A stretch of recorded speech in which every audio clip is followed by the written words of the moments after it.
da ngeen jëf ci ànd bi ak ITV waxtu xabaaru marax yi li gën a fes ci xabaar yi bokk na ca nim waa Ndakaaru tàmbalee natt liggéeyu Barthélémy Dias ak équipe am ci mairie Ndakaaru daanaka ñetti weer boobaak léegi téeméeri fan yi li ko manqué lu néew la lu ni mel tax na kon ñu gis ni am na jéego yu mu def am na fu ñu koy xaram ci jënd ak gëstu bu xóot bu nuy ànd ak maam dugg kase ci biir xabaar yi itam dañ ci bokk lu soxal li nga xam moo jëm ci coowal Sénégal ak lu soxal li nga xam rek moo jëm ci réew mi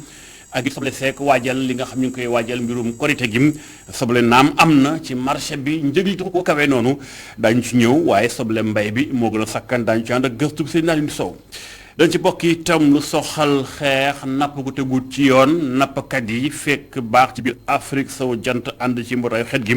ñu ngi amali waxtaan ca daanu Mbuur waxtaan gi mooy fexe ba xol ku ci ne nu mën a dugal loxoom ci wàllu gu ni mel ba napp gu aw ci yoon di yàq géej gi war a dakk daañu ci ànd ak gëstu bu mënta gaakan daañu ci boole itam lu soxal teer moom itam ñetti weer boobaak léegi nat nañu xayma itam la mu liggéey ña koy jël gis ni naam baax na waaye njëg gi moom bu ñu ko mënee xoolaat lu baax lay doon daañu ci xuus ànd ci ak gëstu bu daal njaaj lii moo gën a fës dis kis faram fàcce gi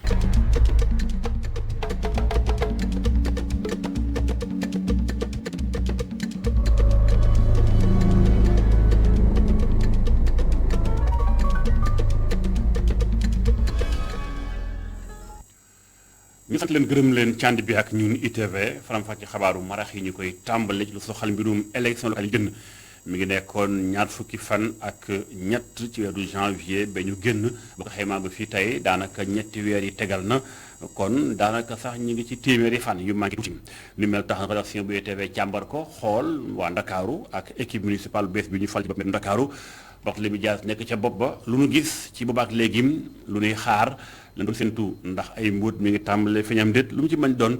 gëstu la bu ay doomi Ndakaaru seen kat jëpp ci reportage yu Mabdou Kassé sëñ bi bureau ak mairie bu Dakar sorante wu ñu dara moom nag jàpp na ni Barthélémy Dias mu ngi amal liggéey bu am solo même bu fekkee ni sax budget bi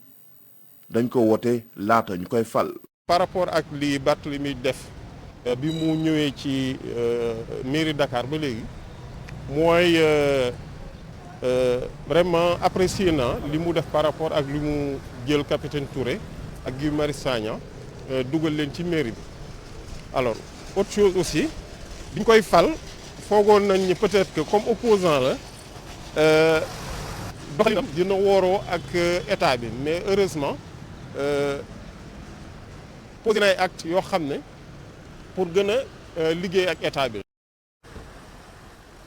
ngelaw bu am Dakar mooy naawal voile bi nga xamante ni moom la muuroo te mu koy jéem a téye ak i loxoom. soxna si moom dafa sopp lool ki nga xamante ni moom moo fi nekkoon maire bu commune bu Mermoz Sacré-Cœur moom nag li ko gën a neex ci Barthélémy Dias bokk na ci action sociale ak programme politique de développement yi nga xamante ni mu ngi koy doxal. 100 jours Barthélémy Dias ci boppu Ndakaaru ñu dañuy jàpp ni satisfaction la ci nit ñi war a mën a jëlee parce que Barthélémy gis nañ ne lieu de culte yëpp yóbbu la fa defal yóbbu la fa sukkur koor muy église yi yóbbu la fa ay kit su ndogu yóbbul na imam yi de grande mosquée yëpp ceeb dawlin te li mu programmé nii ci Dakar muy pavage muy ville sans sable loolu Dakar daf ko soxla. ki la nag wute gis-gis ak ñaar ñi nga xamante ni ñoom ñoo ko wutu moom mi lee yoonam nekkul ci politique ndaxte jàpp na ni ñi nga xamante ni ñoom ñooy way politique yi respecté wuñu askan wi wante itam duñu jàpp benn yoon seen ay soxla. dama jàpp ni c'est pas important de suivre la politique. seen bopp lañ fi nekkal on peut dire vraiment bu ñu gisee ñu jël ay milliards di ko investir sur des ay stades et consorts alors que les hôpitaux sont tout le temps pleins c'est pas important pourquoi les suivre. téeméeri fan bëriwul ba tax na nag ñi askanu Dakar jàpp na ni dina jafe ngir nit ki mën a def ay performance yi nga xamante ni kenn du ko naxamle wante ñoom ñi lee nee nañu ñu ngi xaar ba xam mandat bu Barthélémy Dias bi lee fa lay mujj.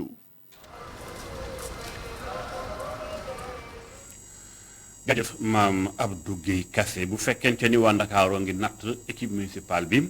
ñi moom sant Fall ak Gaye ñu ngi càmbar soble seeg pomme de terre bi tey nag rédaction bu ITV càmbar na soble seeg na fu mu toll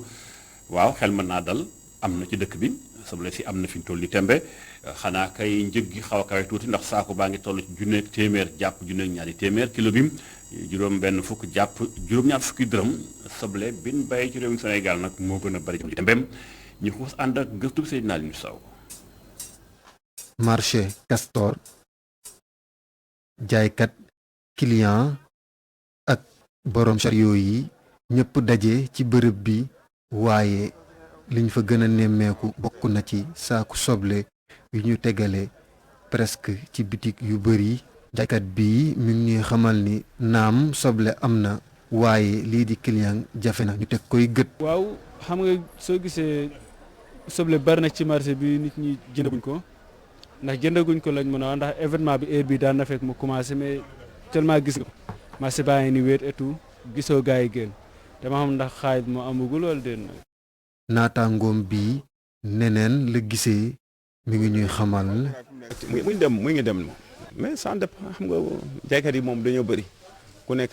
stock bi nga yor comme ça man moom carrément maa ngi koy jaay moom maa ngi koy jaay si marché bu baax actuellement maa ngi jaay sac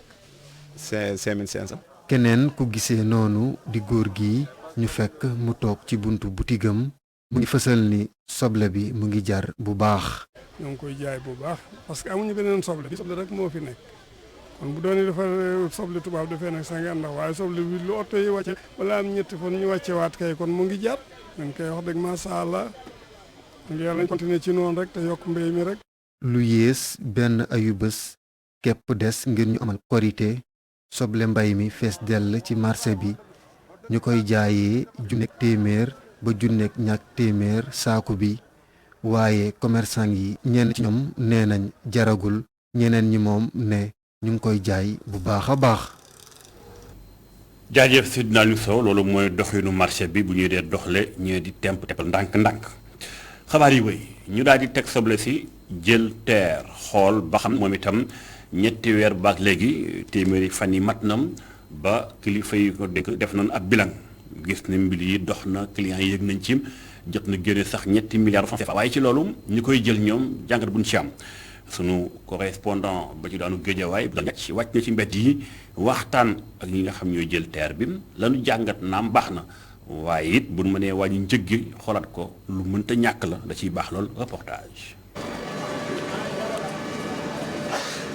ñaari ay bés léegi Habib Diong train express régional lay jël ngir dem Dakar moom mi dëkkee ci banlieue bu Ndakaaru jàpp ne train moom dafa ñëw ci waxtoom. depuis 15 jours fukki fan ak juróom maa ngi commencé di ko jël maa ngi nekkee ba Mali maa ngi fi ñëw yaa 15 jours mais saa yu ma xëyee moom laa xëy jël ci gën fi sama kër frère bu nekkal fii dem Dakar ñëwaat vraiment yombalal nañu suñu dem ak ñëw daal. moom mi jógee Mali jàpp ne teer bi dafa gën a yanjalaat xar kanamu banlieue bi te tamit indi lu am solo askan wi. waaw côté transport bi tam yombalal na ko macha allah yombalal na ko Sénégalais yi ba saa yi ñu jugee mën nañu dem par rapport ak soo daan jugee fii balaa ngay dem bay jëli Ndiaga Ndiaye bay dem Dakar il te faut 45 minutes wala une heure de temps mais ak fii ak Dakar moom vraiment 7 minutes rek mën nga dem Dakar.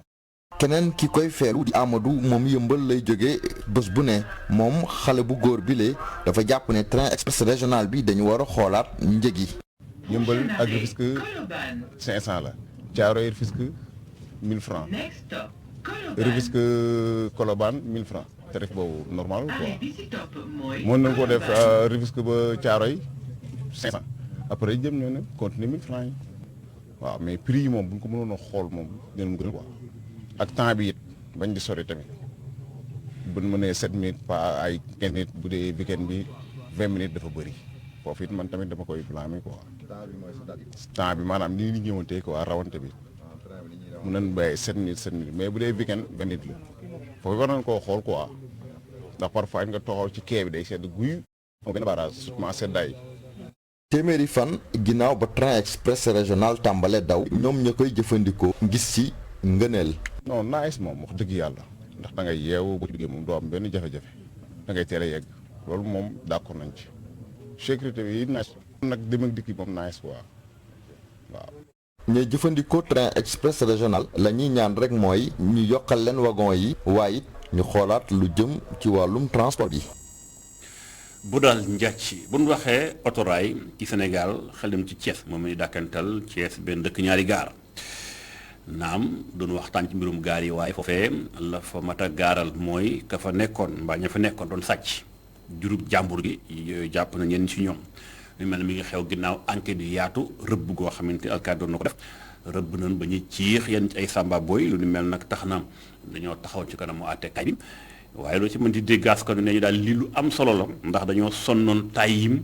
ku ma sànna yeer dara di yar ñu ne aw foo daal di ne ko nga ñu yóbbu ñu xus Thiès ànd faak Alexandre Isidore Sène. kuréel bi njaboote ñi nga xam ne ñoom ñoo yar jur fii ci diwaanu Thiès de ñoom demoon nañu ci li nga xam ne moo di justice ngir rek ñu gis seeni jur gi nga xam ne de dañ leen sàcc waa section de recherche bu gendarmerie mu mel ni am na ñenn ñi nga xam ne de jamono ji teg nañ leen loxo leeral yi ak Daouda Dia mi nga xam ne moom mooy vice président collectif ñiy xeex càccum jur gi fii ci diwaanu Thiès. suñu benn mbokk boo xam ne dafa bokk ci collectif bi moom dañu sàccoon maanaam ay xaram tey mu amoon audience ñu ñëw ci audience bi ñëwee ci audience bi. ki nga xam ni bi ni tey moom la ñu jàppoon ci càcc gi bi mooy 3e audience bi tey nag bi ñu taxawee moom nee na maanaam ki nga xamante ni moo ko joxoon oto bi moom ci càcc gi la bokk léegi nag ñett la ñu maanaam ñett ñooñu nag kenn ki maanaam moom xamaguñu ko te bëgg nañoo xam maanaam moom kaneen ki kan la. audition ñooñu lee tax na sax ñu gis kenn ki nga xam ne de ab receleur la maanaam jur gi ñu doon sàcc daal bokk na ci ñi nga xam ne ñoom lañ ko doon jox bu ñu sukkandikoo ci Daouda Dia. waaw biir Thiès quartier Cité Senghor am na benn receleur bu mag boo xamante ne bi ni jàpp nañ ko fa. bi mu ko jàppee fax bi am na ci ñu bari ñoo xamante ci ay victimes ñoo ñu sàcc ñoo xam ne dem nañ ba identifier seen i xar. jur googu ñu sàcc nag liñ ci gis jegewut sax la nga xam ne de jot nañ ko yóbbu waaye nag ñoom ñi nga xam ne ñoom ñoo yar jur fii ci diwaanu Thiès ñu rafetlu bu baax a baax liggéey bi nga xam ne waa gendarmerie def nañ ko. biir garde sa fi nekk ni rek jàppagun nañu maanaam moom identifié ñaar fukki sàcc ak ñeent yoo xamante ni bi jàpp nañu leen. biir garde sa moom vraiment wax dëgg yàlla moom am nañ satisfaction maanaam ci ñoom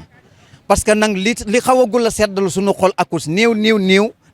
mooy maanaam moom ñi ñu doon sàcc te duñ leen gis ñoom ñu ngi jàpp sàcc yi maam di yóbbu. Daouda Dia ak ñi mu àndal nee nañu daañu amal benn ndaje bu mag fii ci diwaanu Thiès ngir rek sensibiliser ñi nga xam ne ñoo di askan wi ci sàccum jur gi nga xam ne de sonnal na lool waa région de Thiès rawatina département bi. bu ñu waxee Thièsam xel dem ci Mbour ndax Thiès mooy capitale régionale bi Mbour bokk ci département yi gën a ëppum koom gu bu yëngu ci gox gu ni mel waaye foofee moom waxtaan wala napp lu am solo la fa. moo tax bànqaas bi ñu tuddee FAO bokk ci mbootaayu xeet gi saytu mbirum dund ak nekk nu askan wu ñëw dañoo woote waxtaan woon nappkat yi ngir ñu waxtaane li yàq géej gi li nemee ko mooy géej gi ñaare nappkat yi seen bopp ñoo ëpp luñ koy yàq nappin ko wut ci yoon ñu nag lu ni mel lañ bëgg a waxtaane ñaax nappkat yi ba nu xam ni ñoom ñoo ëpp intérêt ngir sàmm géej gi ndax mooy seen bureau kon dañ ko war a càmbar bu baax kenn ci ñoom kàddoom jipp ñu ko duppee ci Serigne Ndiaga Guèye lu mu dégg mënta kan. alors ñu seetlu ni nag am na ay jafe-jafe bari yu ci nekk te benn bi nga xam ne bii moo ñu gën a xaw a yitteel ci jamono yi mooy ñi nga xam ne nii dañuy napp ci naka su dul noonu moo xam dañuy dem foo xam ne fii waruñu fa def moo xam dañuy nëbb li ñuy napp moo xam aussi duñu sax am autorisation mais xam ni que ni réew yi dañu amul doole pour mun a contrôler seen géej ni mu ci waree ñu ciy dugg donc di fa yàq lu bare. léegi nag tu seet ni que ni loolu bu fekkee ni réew bu nekk da nga bugg a jël sa ay moyens yu bopp bugg ko xeex yow dong du sotti il faut que ñëpp ñi nga xam ni ñoo bokk géej gi parce que jën amul frontière ñoom ñëpp ñu booloo lëkkaloo boole seen doole pour gën a mën a xeex coobare boobu te FAO nag loolu bokk na ci li nga xam ni loolu mooy rôle am dafay mobiliser ay ressources ay xaalis pour ñëw boole réew yi ñu bokk politique pour mun a gën a xeex jàngoro jooju am nañu yaakaar ci ni loolu moo ñu fi boole tey te xëy na bu ñu fi génnee dinañ gën a seqi ay jéego ci jëm ci xeex musiba boobu. kooku di Ndiaga Guèye moo yore bàngaas bi saytu mbirum napp ak yarum jën di aquaculture ci FAO bàngaasam bi nekk ci Afrique sowu jant. xabaar yi xam ngeen ni Sénégal bu ngeen seetloo bari na fi lu ñu duppee ay école de formation sakkan na ndax yëpp aw na ci yoon am ndéet lu mu ci mën di doon préfet ba nekk ci département de Rufisque moom dafa am tournée dafa sol dàllam dem nemmeeku la fa nekk école de formation ngir xool seen taxawaay. préfet nag nee na xelam dal na la mu gis njort nañu lu ci bari baax na waaye jubbante jeent lu mu ñàkk la moo tax kàddoom jot naa jib moom Serigne Babacar Kane lam ci dénk Babacar Seck. am réew ak lu mu am si ressource naturelle su dee ni xale yi nga xam ni ñoo fa dëkk jàngaluñ leen ñu am xam-xam formé wuñ leen ñu am métier gëma ni richesse boobu mën na leen a jariñ état nag moo am mission jàngale ak former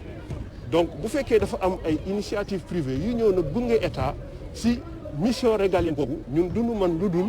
loolu ñu jàppale ko taxawu leen ba la nga xam ni moom la bëgg a atteindre comme objectif si projet boobu ñu mën ko atteindre. du ma génn bis si préfecture bi boo xam ne jotuma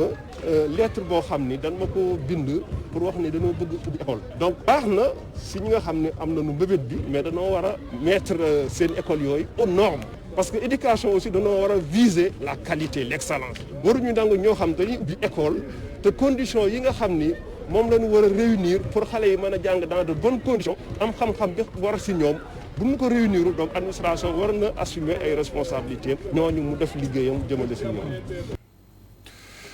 ñu wax ci mbirum paju gi ginnaaw ñax mi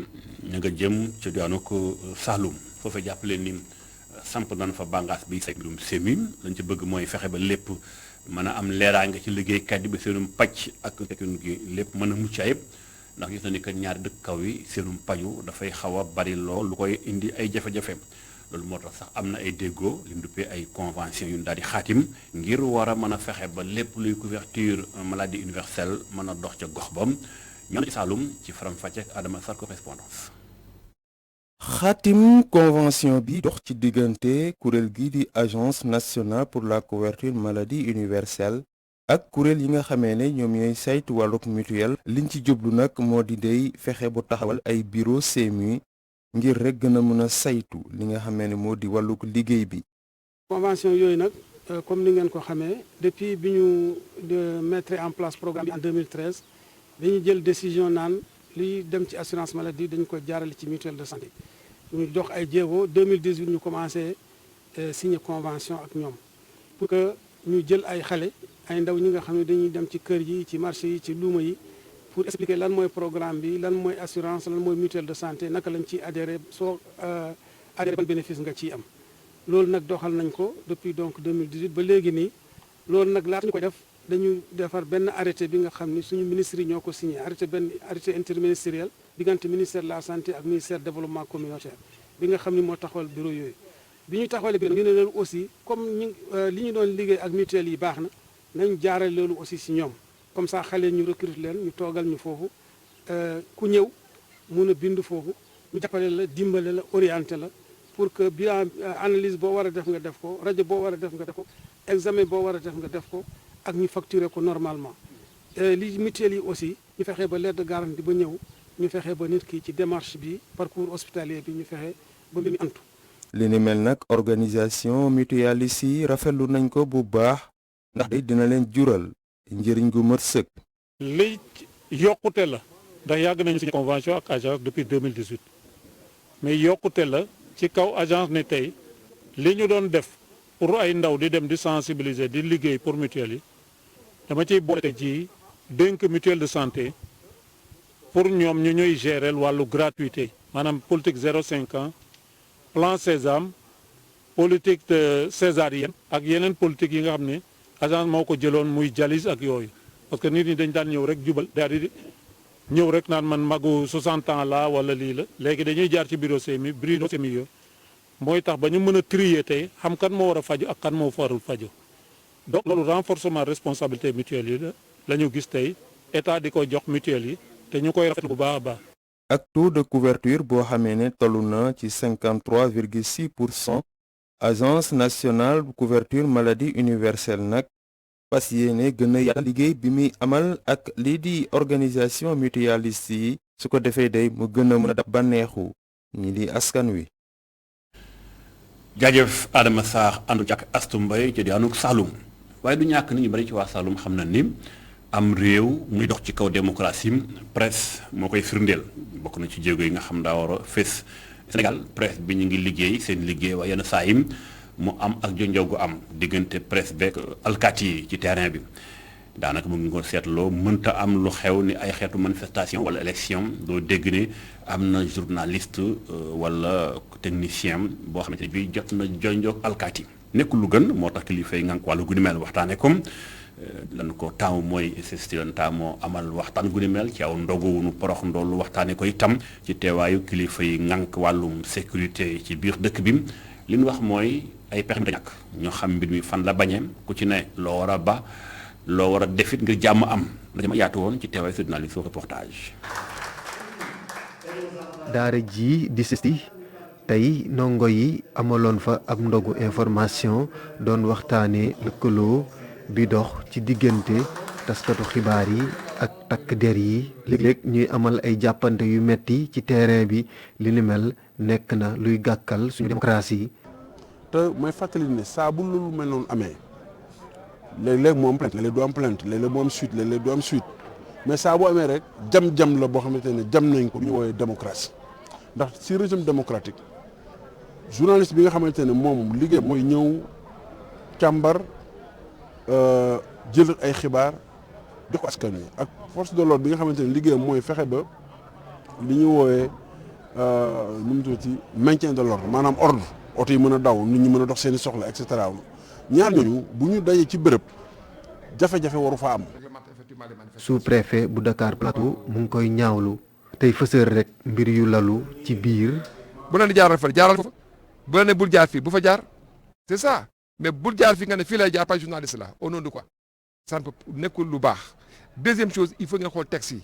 presse bi c'est organisé texte yi dafa leer bu ma amee manifestation waru leen fexe ba nekk devant la police wala nekk entre la police et les manifestants waru leen bu ñu jàppee nit ba mu nekk un prévenu ñu àtte ko wala ñu n'est-ce pas ngeen di ko dem di ko taalal micro amu leen droit boobu. naam jafe-jafe yi bëri na lool waaye bu ñu waxtaanee rek juboo mën na am. li ko mën a joyanti mooy benn na ngeen respecté texte li seen texte yi wax ngeen identifier leen ngeen xam fi ngeen ci taxawee bu ngeen ñëwee ngeen coopérer collaborer ak force de défense bi ngeen laaj ko suñu liggéey lañ def léegi ñun nii laa bëggoon def loo ci xalaat da lay conseiller mu conseiller da lay conseiller da lay orienté. taskatu xabaar ak takk der dañoo war a organiser ay tournois de football wala sax ñuy amal ay session de formation ngir rek gën a rataxal seen diggante bu ñu sukkandikoo ci panélistes yi. jaajëf Sidna Alioune Sow ñu gërëm ko bu baax ci gëstu gu ni mel xabaar yi wéy ñu wax ci mbirum diine xam ngeen ko tey jii la ñu daal di ubbiwaat li nga xam si moo di grande mosquée bi nga xam moo ci Blanchot lu ni mel nag mi nga xam gannaaw ñeenti at yu ñu ko tëjoon doon ko defaraat njiitu réew Sénégal président Macky Sall fa la jullee daal di kon ubbiteg tey ji ci wàllum inauguration boobule teewaayu kilifa ak muxaddam ci gox bu ni mel rafetlu la ñu def jataay boobule ñu xuus ànd ci ak faram-fàcce ci Abdourahmane li ngay njëkk seetlu si imam Makhtar Seck bu muy génn si jàkk ji mooy mbégteem gannaaw bu mu jiitee jullik aljuma ji si bile jàkk ñu yeesalaat ci kanamu njiitu réew mi ñeenti at kon ñu ko doon yeesalaat mosquée Blanchot tijjeeti na ay buntam yokk sonorisation wam ngir jaamu yàlla yi. li ma yëg moom mënuma ko nettali damay bàyyi ak sama bopp rek borom bi nga xam ne xam na li sama xol muy lu màgg lu rëy di ñaanal alaaji Rawat Mbay wéra dina waaye teew na tabaarakallaahu ñu ngi koy ñaanal yàlla guddal fanam ndax moom la ñu taxawal fii ak mboolem autorité lébu yi nekk Sénégal Dakaru macha allah. njabootug Seydi Hadj Malick Sy teewoon na itam si bile jàkk ñu doon daloo nga xamante ni daanaka def na ci at lu mu néew téeméer maam Alpha Sy ngi fasal mbégteema di julli ci yonent bi sallallahu alayhi wa sallam di am mbégte ci liggéey bu rafet bi di ñaan mag ñi nga xam ni ñoo ko sosoon kenn bañ leen ci ëppale ji yool son excellence président mi nga xam ni itam moo ko taxaw